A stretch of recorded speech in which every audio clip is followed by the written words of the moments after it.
فمن لم يجد فصيام شهرين متتابعين من قبل أن يتماسا فمن لم يستطع فإطعام 60 مسكينا ذلك لتؤمنوا بالله ورسوله وتلك حدود الله وللكافرين عذاب أليم. إن الذين يحادون الله ورسوله كبتوا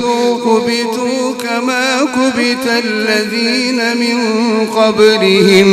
وقد أنزلنا آيات